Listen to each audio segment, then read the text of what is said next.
के प्रोडक्शन के लिए हुआ समझौता। Presented by. तो समझे बच्चों, साधारण छोड़ो, न्यूट्रिशन चुनो। नमस्कार, मैं हूं अनुपम। इस वक्त की बड़ी खबर के साथ लखीमपुर हिंसा को लेकर कांग्रेस का डेलीगेशन राष्ट्रपति रामनाथ कोविंद से मुलाकात किया है। राहुल गांधी की अगुवाई में डेलीगेशन राष्ट्रपति से मिला है। डेलीगेशन में तमाम लोग मौजूद रहे। डेलीगेशन ने हिंसा में मारे गए किसानों के परिवार को इंसाफ की मांग की है। डेलीगेशन में प्रियंका गांधी भी शामिल थी, जो 2 बार लखीमपुर खीरी का दौरा कर चुकी हैं। राहुल और प्रियंका ने कहा कि हमने राष्ट्रपति से कहा है कि पीड़ित परिवार सिर्फ इंसाफ चाहते हैं। गृह राज्य मंत्री अजय मिश्रा के मंत्री पद पर बने रहते पीड़ित परिवारों को इंसाफ नहीं मिलेगा। ऐसे में अजय मिश्रा की मंत्री पद से बर्खास्तगी की जाए और सुप्रीम कोर्ट के 2 सिटिंग जज से मामले की जांच कराई जाए। से पहले देश के सामने कहा है कि अगर सुधरोगे नहीं तो मैं सुधार दूंगा। मतलब किसानों को धमकी दी और फिर उस धमकी पर एक्शन लिया और किसानों को मारा। तो हमने राष्ट्रपति जी से कहा कि देखिए, जब तक ये व्यक्ति मंत्री है तब तक न्याय नहीं मिल सकता है। इस मंत्री को हटा देना चाहिए और सुप्रीम कोर्ट के 2 सिटिंग जजेस की इंक्वायरी होनी चाहिए और जिन्होंने भी ये हत्या की है, मर्डर किया है, उनको सजा मिलनी चाहिए। जब हम लखीमपुर खेरी में शहीद किसान और श्री रमेश कश्यप जो पत्रकार थे, उनके परिजनों से मिले, तो जैसे राहुल जी ने कहा, वे सिर्फ न्याय चाहते हैं और उनके लिए न्याय का मतलब ये है कि सिटिंग जजेस द्वारा जांच की जाए, एक निष्पक्ष जांच हो। और सबसे महत्वपूर्ण मुद्दा उन्होंने ये उठाया कि जो गृह राज्य मंत्री हैं देश के, जो अपराधी के पिता हैं, उनकी बर्खास्तगी की जाए। उनका ये मानना है कि जब तक इनकी बर्खास्तगी नहीं होगी तब तक निष्पक्ष जांच नहीं हो सकती और अपराधियों को सही सजा नहीं मिलेगी। कानून मंत्री ब्रजेश पाठक लखीमपुर खीरी हिंसा में मारे गए शुभम मिश्रा के 10वां में कार्यक्रम में पहुंचे।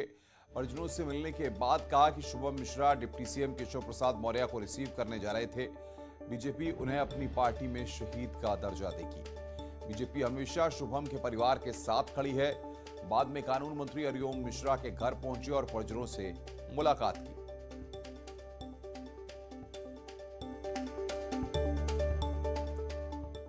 लखीमपुर हिंसा मामले में अंकित दास से क्राइम ब्रांच की पूछताछ हुई है। अंकित के करीबी वकील और काले से भी पूछताछ हुई है। पूछताछ के बाद दोनों की गिरफ्तारी होगी।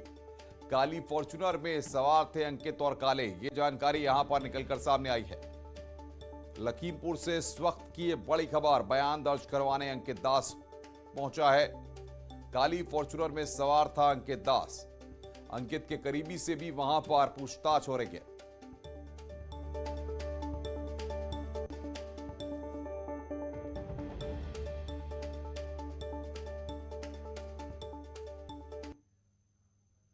ये एक्सक्लूसिव तस्वीरें इस वक्त हम आपकी स्क्रीन पर आपको दिखा रहे हैं। बयान दर्ज करवाने के लिए अंकित दास वहां पर पहुंचा। ये तस्वीरें, काली फॉर्च्यूनर में अंकित दास सवार था। अंकित के करीबी से भी वहां पर पूछताछ हो रही है।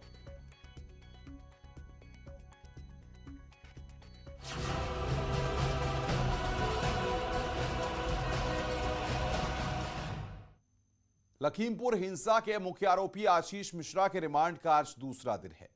सूत्रों के हवाले से बड़ी खबर है कि पुलिस रिमांड पर हुई पूछताछ में अब तक आशीष मिश्रा घटनास्थल पर न होने का दावा कर रहा है। इस मामले में गिरफ्तार अन्य आरोपियों ने आशीष के मौके पर होने का बयान दिया है। थार से भागते दिख रहे सचिन जायसवाल की भी गिरफ्तारी के लिए पुलिस टीम दबिश दे रही है। आशीष मिश्रा 15 अक्टूबर सुबह 10 बजे तक पुलिस रिमांड पर रहेगा।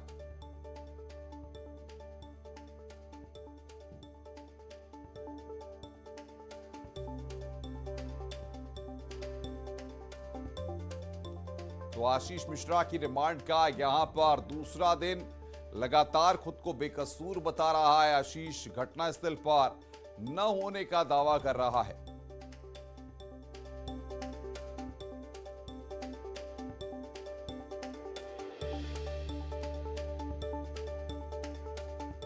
और बातचीत करने के लिए राजीव सिंह हमारे साथ इस बड़ी खबर पर जुड़ रहा है। राजीव, लगातार वो खुद को बेकसूर बता रहा है, लेकिन सवाल यहां पर यह है कि कई लोग इस बात की भी गवाही दे रहे हैं कि वो वहां पर मौजूद था।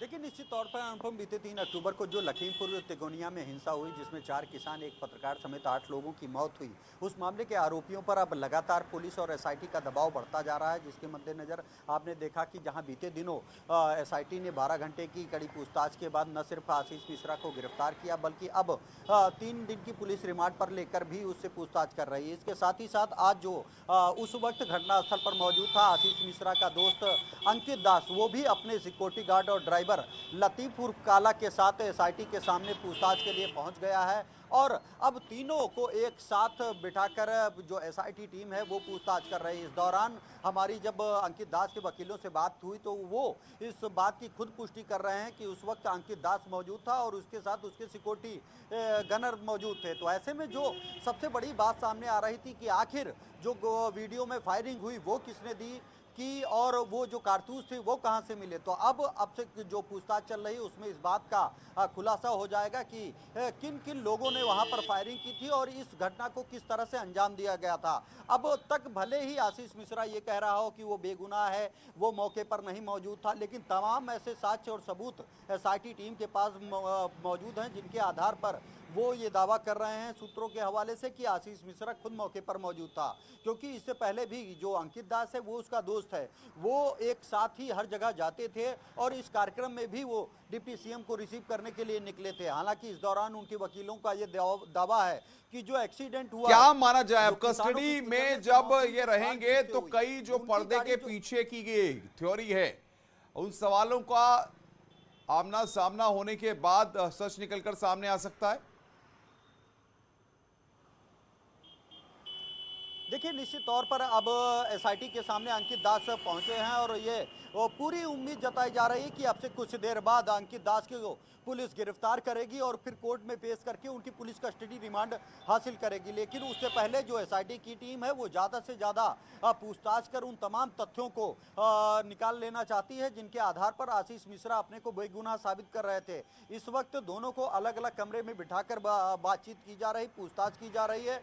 खुद डीआईजी उपेंद्र अग्रवाल, आईपीएस सुनील कुमार सिंह और जो अदर 9 सदस्यीय टीम बनाई गई है एसआईटी की, उससे जुड़े लोग उसको अलग अलग कमरों में बिठाकर अलग अलग लोग पूछताछ कर रहे हैं। उनको बयानों को एक दूसरे से मिलाया भी जा रहा है, क्योंकि इससे पहले भी जिन 2 आरोपियों को गिरफ्तार कर जेल भेजा गया है उनका कहना था कि दोनों लोग मौके पर मौजूद थे। तो बिल्कुल बिल्कुल राजीव, आप नजर बना के रखिए, आगे भी हम आपसे अपडेट लेते रहेंगे।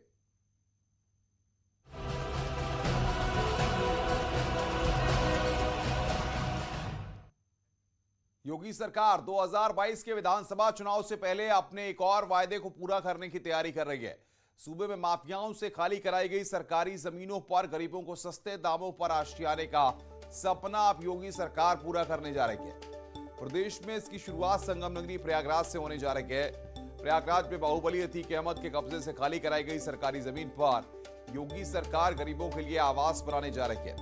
प्रयागराज विकास प्राधिकरण ने टेंडर भी जारी कर दिए हैं और दीपावली से पहले शहरी प्रधानमंत्री आवास योजना के तहत अफोर्डेबल हाउसिंग स्कीम का शिलान्यास कराने की भी तैयारी है।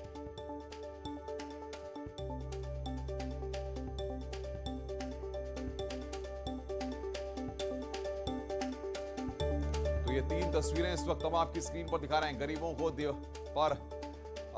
दिवाली पर यहां पर गरीबों को तोहफा मिलेगा। अब माफिया पर बड़ा एक्शन जिस तरीके से लिया है, अब गरीबों को आशियाना मिलेगा। किसी रोड से कोई माफिया गुजरता था तो बड़े बड़े लोग अपना रुख बदल देते थे और मैंने तो देखा है बहुत सारे लोगों को स्थगित हो जाती थी कार्रवाई बहुत सारी जगह। तो लेकिन आज जब उन्हीं की छाती पर बुलडोजर चलते हुए दिखाई दे रहे हैं तो आप देख रहे होंगे, एक गरीब भी कह सकता है कि नहीं, इसने लूटा है, अवैध कब्जा किया है। और मैंने तो यहाँ के विकास प्राधिकरण से कहा है, ये माफिया और अपराधियों ने जहां पे सरकारी जमीनों पर कब्जा करके रखा हुआ है, उनको मुक्त करा करके गरीबों के लिए आवास की योजना वहां पे बनाई है। कितना अच्छा लगेगा, देश देखेगा, दुनिया देखेगा। देखिए, कभी एक माफिया रहता था, आज गरीब रह रहा है। प्रयागराज में भूमाफियों से बहुत ज़मीनें खाली कराई गई हैं और ये शासन की मंशा है कि जो गरीब लोग हैं उनको जो भूमाफियों से खाली कराई गई उस पर अफोर्डेबल हाउसिंग बनाया जाए।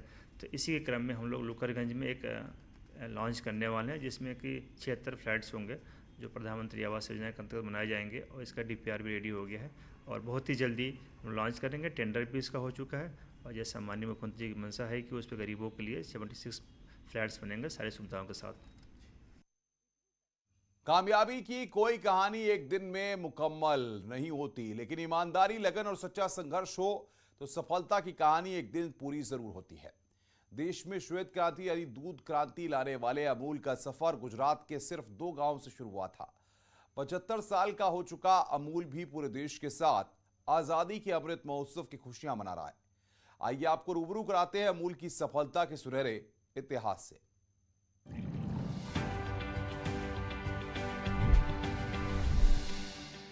डॉक्टर वर्गीस कुरियन के नेतृत्व में सहकारी आंदोलन परवान चढ़ने लगा और 1949 तक दुग्ध आंदोलन एक धर्म बन गया। किसान खुशहाल होने लगे। जो दूध पहले मजबूरन कम दाम पर बेचना पड़ता था, अब उसकी अच्छी कीमत मिलने लगी। किसानों की आमदनी तो बढ़ने ही लगी, साथ ही जाति, पंथ, धर्म और लिंग आधारित भेदभाव भी खत्म होने लगा। दूध के संगठित कारोबार ने किसानों के लिए विकास की नई राह बना दी।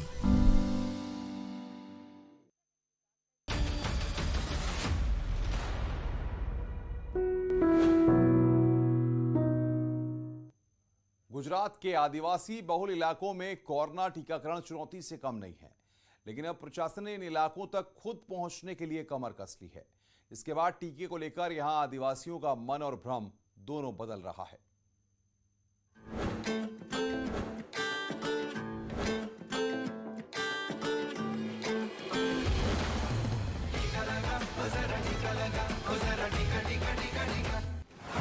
आदिवासियों के टीकाकरण पर जोर, पहले समझाया फिर टीका लगाया। अफवाहों पर नहीं, टीका पर दे ध्यान। टीका ही कोरोना से बचाएगा प्राण, क्योंकि टीका है संजीवनी। लगवाया क्या?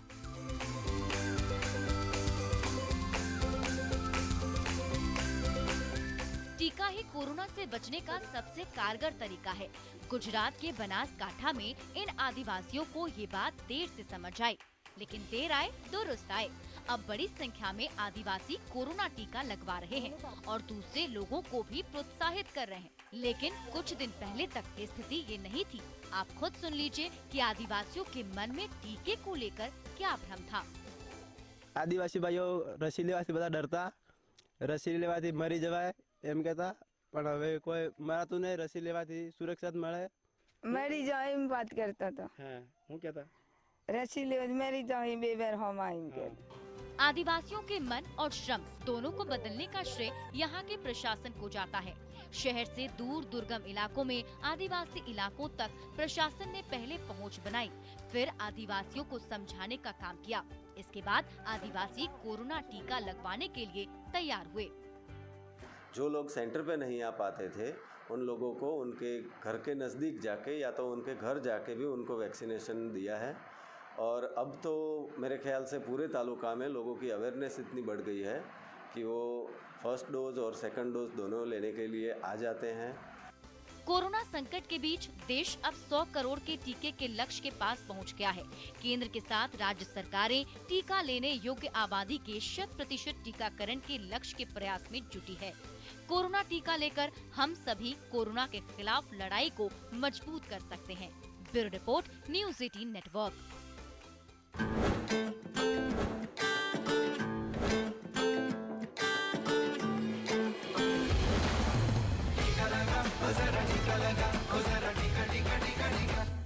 दी थी